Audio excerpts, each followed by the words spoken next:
ತಗೊಂಡು ಮಾತಾಡ್ಬೇಕು. ಇತಿಮಿತಿ ಅಂದ್ರೆ ಒಂದ್ ನಿಮಿಷ ಶಿರಟ್ಟಿ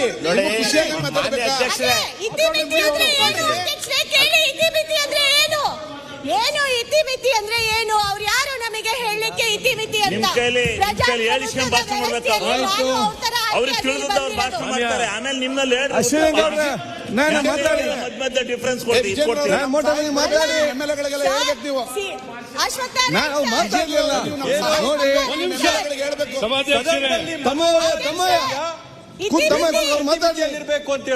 ಶರತ್ ಅವ್ರು ಮಾತಾಡ್ಲಿ, ಆಯ್ತು ಮಾತಾಡ್ಲಿ.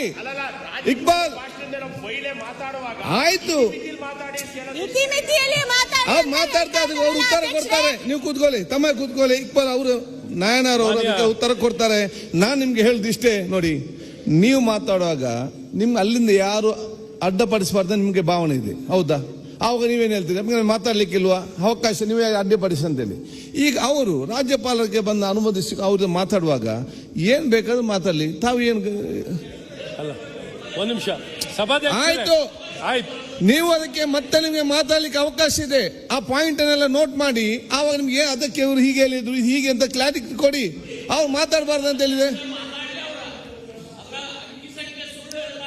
ಅದು ಆಯ್ತು, ಇಲ್ಲಿ ಇದರ ಒಳಗಡೆ ಸುಳ್ಳಲ್ಲಿ ಕೂಡ ಅವಕಾಶ ಇದೆ. ನೀವು ಕೂತ್ಕೊಳ್ಳಿ, ಈಗ ಕೂತ್ಕೊಳ್ಳಿ. ಸತ್ಯಲ್ಲಿ ಕೋರ್ಟ್ ಅಲ್ಲಿ ಸತ್ಯ ಮಾತಾಡಿ, ಕೋರ್ಟ್ ಅಲ್ಲ, ನಾನು ಜಡ್ಜು ಅಲ್ಲ, ಇಲ್ಲ ಅವ್ರು ಮಾತಾಡ್ಲಿ. ಅಲ್ಲ ಬೇಡ, ಅವ್ರು ಮಾತಾಡ್ಲಿಕ್ಕೆ ಬೇಡ. ಯಾಕೆ ನೀವು ಮಾತಾಡಿ ಅಕೌಂಟ್ಗೆ ನೀವ್ಯಾಕೆ? ಆಯ್ತು, ನೀವ್ಯಾಕೆ ಕೂತ್ಕೊಳ್ಳಿ. ನೀವು ಕೂತ್ಕೊಳ್ಳಿ, ನೀವು ಮಾತಾಡ್ಲಿ, ಅವ್ರು ಮುಗಿಸ್ಲಿ. ಅಲ್ಲಿ ಪರಸ್ಪರ ಮಾತಾಡಿಕೊಂಡ ಟೈಮ್ ಎಷ್ಟಾಯ್ತಲ್ಲ. ಮಾನ್ಯ ಸಭಾಧ್ಯಕ್ಷರೇ, ನಾನು ಒಂದು ಚಿಕ್ಕ ವಿಚಾರನ ಪ್ರಸ್ತಾಪ ಮಾಡಿದ್ದು. ಸ್ವಲ್ಪ ಜೋರಾಗಿ ಮಾತಾಡಿ. ನಮ್ಮ ಜೋರಾಗಿ ಮಾತಾಡ್ಬೇಕಾ? ಓಕೆ, ಬೇಡ. ನಮ್ಮ ತೆರಿಗೆ ಪಾಲು ಏನ್ ನಮಗೆ ಸಿಗಬೇಕಾಗಿದೆ ಕೇಂದ್ರ ಸರ್ಕಾರದಿಂದ, ಅದು ಸಿಗಬೇಕು ಅಂತ ನಾನು ಮಾತಾಡಿದ್ದಕ್ಕೆ, ನಾ ಕೇಳಿದ್ದಕ್ಕೆ ಅವರು ನನಗೆ ಇತಿಮಿತಿಯಲ್ಲಿ ಮಾತಾಡ್ಬೇಕು ಅಂತ ಹೇಳ್ತಾರೆ. ಕಂಟಿನ್ಯೂ ಮಾಡಿ. ವ್ಯವಸ್ಥೆಯಲ್ಲಿ ನಾನು ಕೂಡ ಆಯ್ಕೆಯಾಗಿ ಬಂದಿರೋದು ಅವ್ರ ತರ. ನನಗೂ ಸಂಪೂರ್ಣ ಹಕ್ಕಿದೆ ನಮ್ಮ ಸರ್ಕಾರದ ಬಗ್ಗೆ ಮಾತಾಡ್ಲಿಕ್ಕೆ, ಅಥವಾ ನಮ್ಮ ಸರ್ಕಾರದ ಅಧಿಕಾರನ ಕೇಳಲಿಕ್ಕೆ. ಅವ್ರ ಹೇಗೆ ಅವ್ರು ಹೇಳಲಿಕ್ಕೆ ಸಾಧ್ಯ?